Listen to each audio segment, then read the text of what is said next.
ನೋಡಿ, ಅವರಿಗೆ ವಿಷಯ ಅಂತಂದರೆ ಏನು ಮಾತಾಡಲಿಕ್ಕೆ ಅವರು ಹೆದರ್ತಾರೆ. ಯಾಕೆಂದರೆ ಎಲ್ಲರೂ ಅವ್ರನ್ನ ದಬಾಯಿಸುವವರು ಇರುವುದು ಈ ಸಮಾಜದಲ್ಲಿ.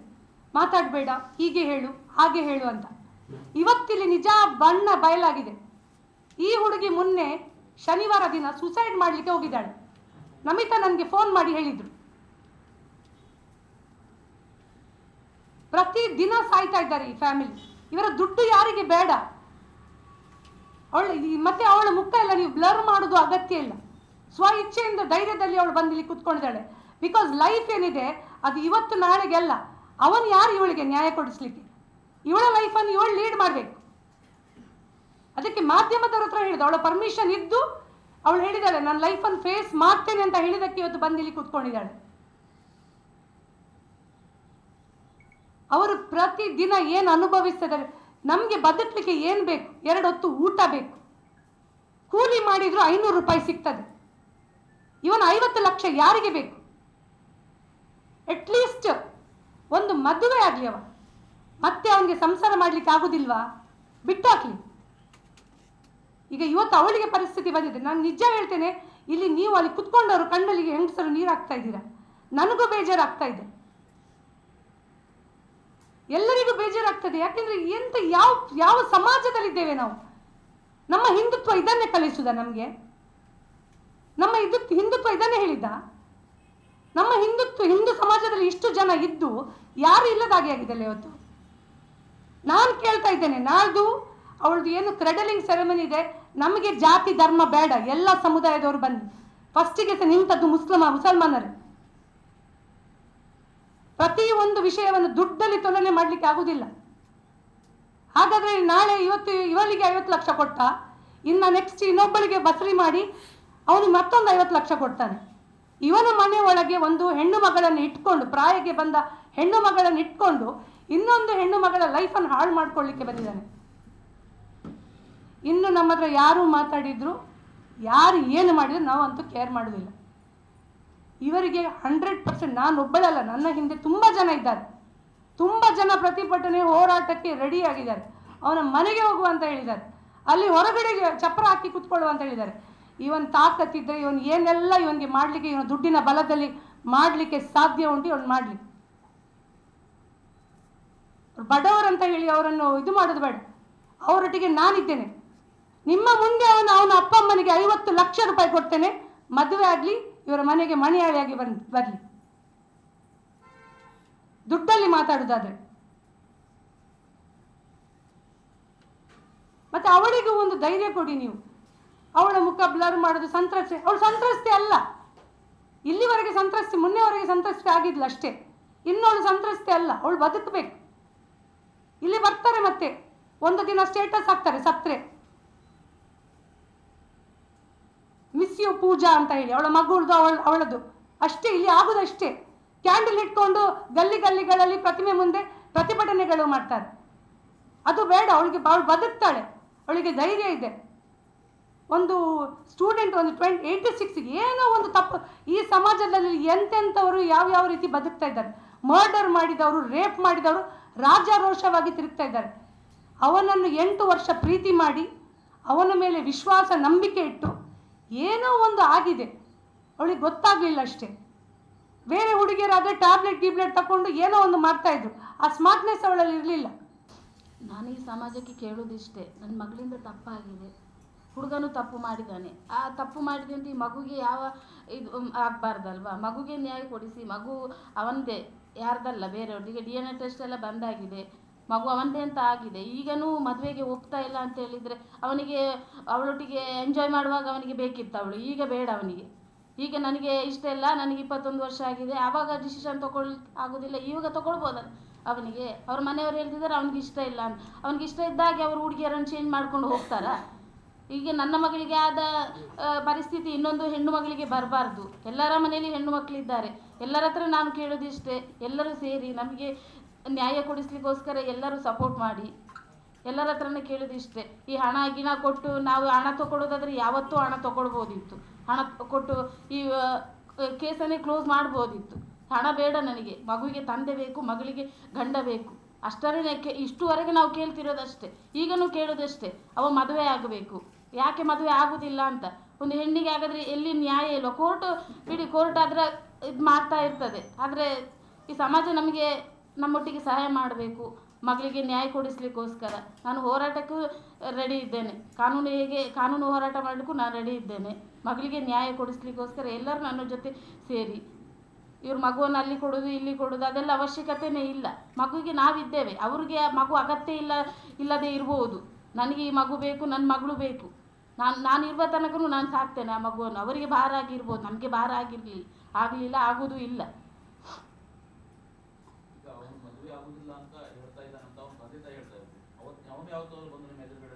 ಅವ್ನು ಬಂದು ಕುತ್ಕೊಳ್ಬೇಕಲ್ಲ ಸರ್. ಈಗ ಇಷ್ಟು 3 ತಿಂಗಳು ಮೀಟಿಂಗ್ ಮಾಡಿದ್ರಲ್ಲ, ಬಂದು ಕುತ್ಕೊಳ್ಳಿ ಅಲ್ಲವ. ಯಾಕೆ ಬರೋದಿಲ್ಲ? ನಾ ಬರೋದೇ ಇಲ್ಲ. ಅವರ ತಂದೆ ತಾಯಿ ಕರ್ಕೊಂಡೇ ಬರೋದಿಲ್ಲ ಅವನನ್ನು. ತಂದೆ ತಾಯಿ ಬರಲಿಲ್ಲ. ತಂದೆ ಬಂದು ಇಲ್ಲ ಮಗ ಒಪ್ಪುದಿಲ್ಲ ಅಂತ ಹೇಳ್ತಾನೆ 3 ತಿಂಗಳಿಂದ. ನಾನು ಆಗುದಿಲ್ಲ. ಯಾಕೆ ತಂದೆಗೆ ಮಗನನ್ನು ಬಗ್ಗಿಸ್ಲಿಕ್ಕೆ ಆಗುದಿಲ್ವಾ? ಮಾಡಿದನಲ್ಲ, ತಪ್ಪು ಮಾಡಿದನಲ್ಲ. ಈಗ ತಪ್ಪು ಮಾಡಿದ ಅವನನ್ನೇ ಅವರು ಹಿಡ್ಕೊಂಡು ಇದು ಮಾಡ್ತಿದ್ದಾರಲ್ಲ. ಹಾಗಾದ್ರೆ ನನ್ನ ಮಗಳಿಗೆ ನ್ಯಾಯ ಇಲ್ವಾ? ಮಾಡ್ಲಿಕ್ಕೆ ಒಟ್ಟಿಗೆ ಅಲ್ವಾ ಸೇರ್ಕೊಂಡದವರು? ಅವಳ ಪರ್ಮಿಷನ್ ತಗೊಂಡೇ ಅಲ್ವಾ ಬಂದದ್ದು? ಈಗ ಮಗು ಬೇಡ ಅಂತ ಹೇಳಿದ್ರೆ ಅದಕ್ಕೆ ಅರ್ಥ ಉಂಟಾ?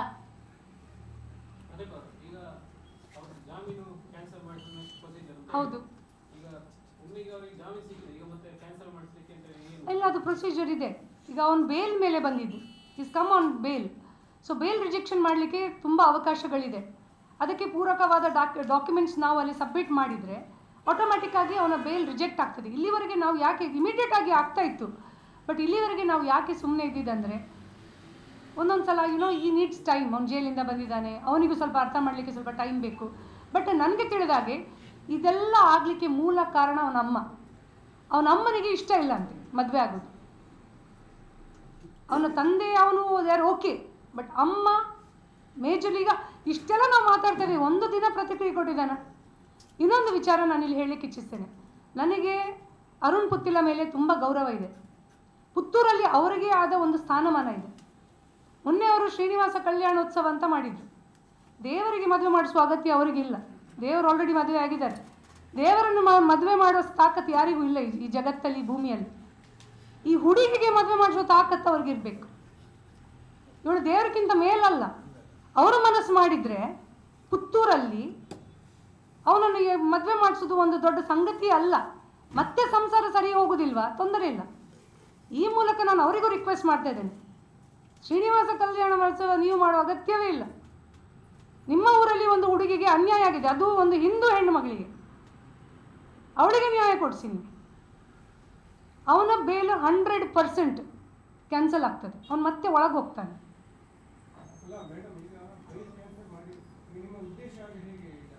ನೋಡಿ ಅಣ್ಣ, ನಾವು ಈಗ ಅವ್ರ ಹತ್ರ ಇಷ್ಟು ಟೈಮ್ ವೆಯ್ಟ್ ಮಾಡಿದ್ವಿ. ಈಗ ಅವ್ನು ಮದುವೆ ಆಗೋದಿಲ್ಲ ಅಂತ ಆದಮೇಲೆ ಕೋರ್ಟ್ ಡಿಸೈಡ್ ಮಾಡ್ತದೆ. ಕೋರ್ಟ್ ಅವನ ಹತ್ರ ಕೇಳ್ತದೆ, ನೀನು ಮದುವೆ ಆಗ್ತೀಯಾ ಜೈಲಿಗೆ ಹೋಗ್ತೀಯ ಅಂತ.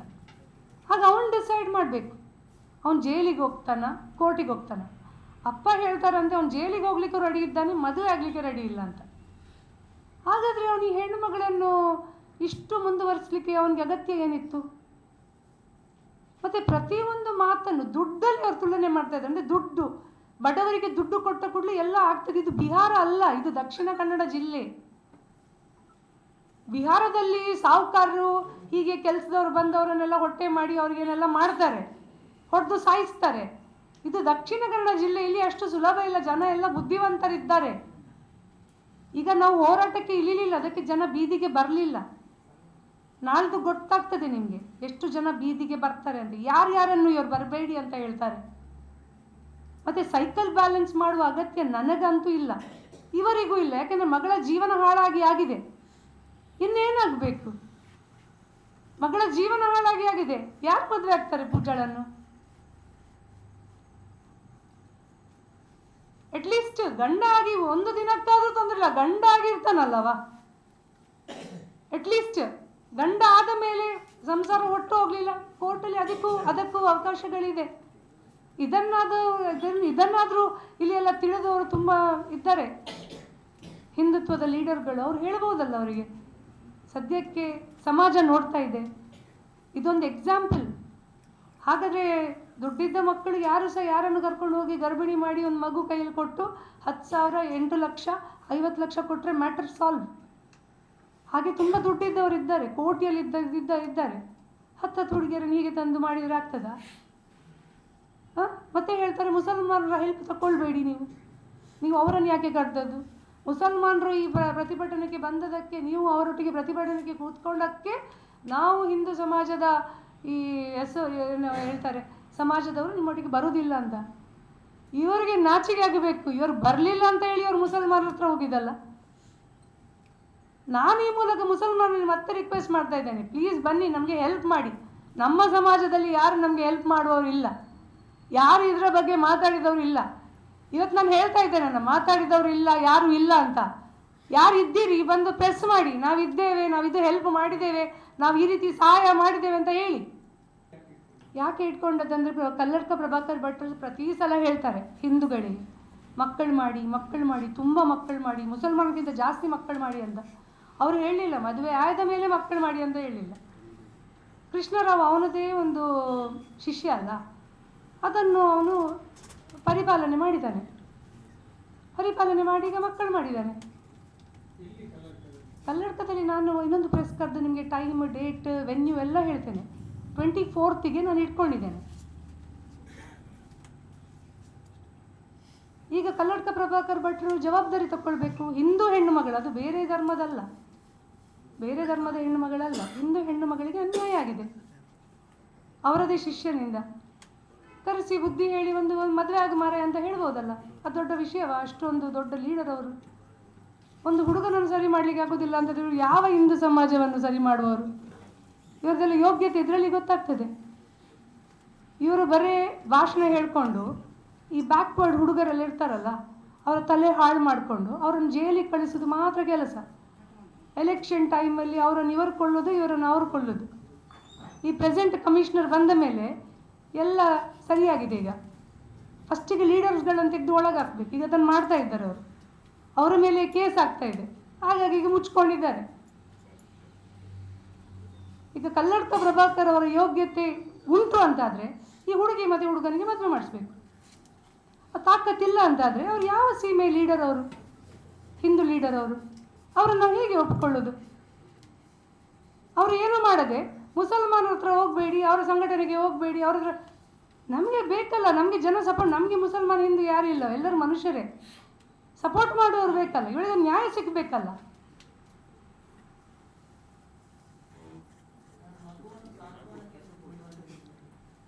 ಅವರೇ ಕೃಷ್ಣ ಜಯರಾವ್ ಮತ್ತು ಅವನ ಕುಟುಂಬಸ್ಥರು ಇಲ್ಲ ಅಂತ ಹೇಳಿದರೆ ಅವರು ಬಂದು ಪ್ರೆಸ್ ಮಾಡಬೇಕು. ಇಲ್ಲ, ಇದೆಲ್ಲ ಇವರು ಹೇಳಿದ್ದು ಸುಳ್ಳು, ಕತೆ ಕಟ್ತಾ ಇದ್ದಾರೆ ಅಂತ. ನನ್ನ ಮೊಬೈಲಲ್ಲಿ ರೆಕಾರ್ಡ್ ಇದೆ, ಅದು ನೆಕ್ಸ್ಟ್ ರೌಂಡಲ್ಲಿ ರಿಲೀಸ್ ಮಾಡ್ತೇನೆ.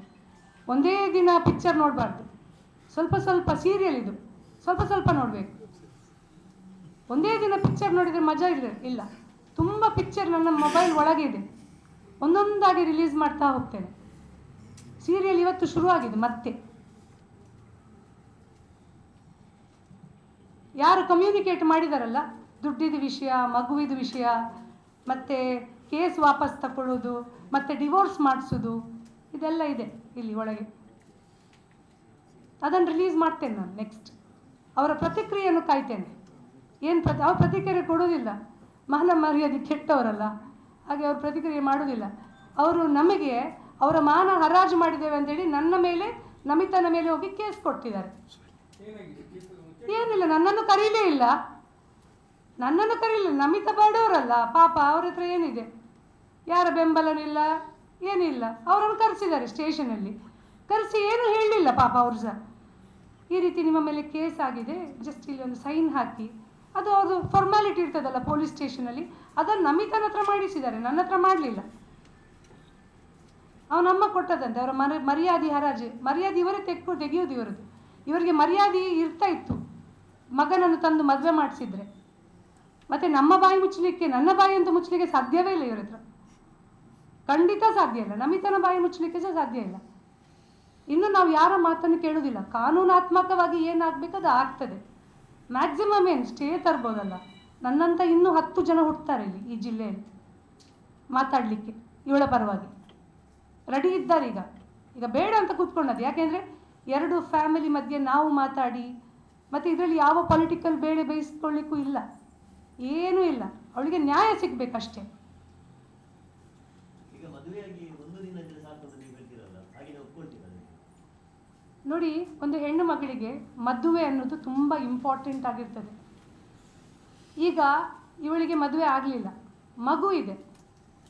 ನೆಕ್ಸ್ಟ್ ಇವಳು ಮದುವೆ ಆದ್ಲು ಅಂತ ಅಂದ್ಕೊಳ್ಳಿ, ಯಾರೋ ಬಂದು ಇವಳನ್ನು ಮದುವೆ ಆದ್ಲು, ಇವಳಿಗೆ ಒಂದು ಬಾಳ್ವೆ ಕೊಟ್ಟರು ಅಂತ ಅಂದ್ಕೊಳ್ಳಿ. ಆವಾಗ ಇವನು ಬಂದು ಅಲ್ಲಿ ಮತ್ತೆ ಕಿರಿಕಿರಿ ಮಾಡಿಕೊಂಡ್ರೆ, ಮದುವೆ ಅಂತ ಆಗಬೇಕಲ್ಲ ಈ ಸಮಾಜದಲ್ಲಿ, ಮದುವೆ ಅನ್ನೋದು ಒಂದು ಆಗಲೇಬೇಕು. To have a legal relation, to have a legal marriage, ಮದುವೆ ಅಂತ ಆಗಬೇಕಲ್ವಾ? ಈಗ ಅವನಿಗೆ ಇಷ್ಟ ಇಲ್ಲ ನೋಡಿ, ಮದುವೆ ಆಗದೆ ಇವಳೊಟ್ಟಿಗೆ ಸಂಸಾರ ಮಾಡಲಿಕ್ಕೆ ಆಗೋದಿಲ್ಲ ಅಂತ ಹೇಗೆ ಹೇಳ್ತಾನೆವಾ? ಈಗ 7 ವರ್ಷ ಒಟ್ಟಿಗಿದ್ರು, 7-8 ವರ್ಷದಿಂದ ಫ್ರೆಂಡ್ಸ್ ಆಗಿದ್ರು, ಒಂದು ರಿಲೇಷನ್ಶಿಪ್ಪಲ್ಲಿದ್ದರು. ಆ ವಿಶ್ವಾಸದಲ್ಲಿ ಈಗ 8 ವರ್ಷದಲ್ಲಿ ಅವನಿಗೆ ಗೊತ್ತಿರ್ತದಲ್ಲ ಪೂಜಾ ಹೇಗೆ ಅಂತ ಹೇಳಿ. ಈಗ ಇಷ್ಟು ದೊಡ್ಡ ಸ್ಟೆಪ್ ಅವರಿಗೆ ಬರಬೇಕು ಅಂತಾದರೆ ಅವರೊಳಗೆ ಆ ಅನ್ಯೋನ್ಯತೆ ಇದ್ದ ಕಾರಣ ಅವರು ಅಲ್ಲಿವರೆಗೆ ರೀಚ್ ಆಗಿದ್ದಾರೆ. ಈಗ ಮದುವೆ ಆದ ಮೇಲೆ ಮತ್ತೆ ಅವರು ಡಿಸೈಡ್, ಅವ್ರ ಮನಸ್ಸು ಚೇಂಜ್ ಆಗ್ಬೋದು, ಇಲ್ಲ ನಾವು ಒಟ್ಟಿಗೆ ಬಾಳ್ವೆ ಮಾಡ್ಬೋದು ಅಂತ ಆಗ್ಬೋದು. ಇಮಿಡಿಯೇಟ್ ಏನು ಡಿವೋರ್ಸ್ ಆಗೋದಿಲ್ಲಲ್ಲ. ಈಗ ಅವನಿಗೆ ಬೇಡ ಅಂತ ಆದರೂ ಈಗ ಅವರೇನು ಹೇಳ್ತಾ ಇರೋದು, ಮದುವೆ ಮಾಡಿ ಫಸ್ಟಿಗೆ ಮಗುವನ್ನು ಸಾಂತ್ವನ ಕೇಂದ್ರಕ್ಕೆ ಕೊಡಬೇಕಂತೆ. ಯಾಕೆ? ನಮಿತಾ ಗಟ್ಟಿದ್ದಾರೆ, ಅವರಿಗೆ ಒಂದು ಸಣ್ಣ ಮಗಳಿದ್ದಾಳೆ, ಆ ಮಗು ಒಟ್ಟಿಗೆ ಇವರನ್ನು ಸಾಕ್ಲಿಕ್ಕೆ ಏನು ಕಷ್ಟ ಇಲ್ಲ, ನಮಿತಾ ಸಾಕ್ತಾರೆ. ಅವರ ಮನೆಯ ಮಗುವನ್ನು ಅವ್ರು ಯಾರಿಗೆ ಸಾಂತ್ವನ ಕೇಂದ್ರಕ್ಕೆ ಯಾಕೆ ಕೊಡ್ತಾರೆ? ಒಂದು ಪಾಯಿಂಟ್.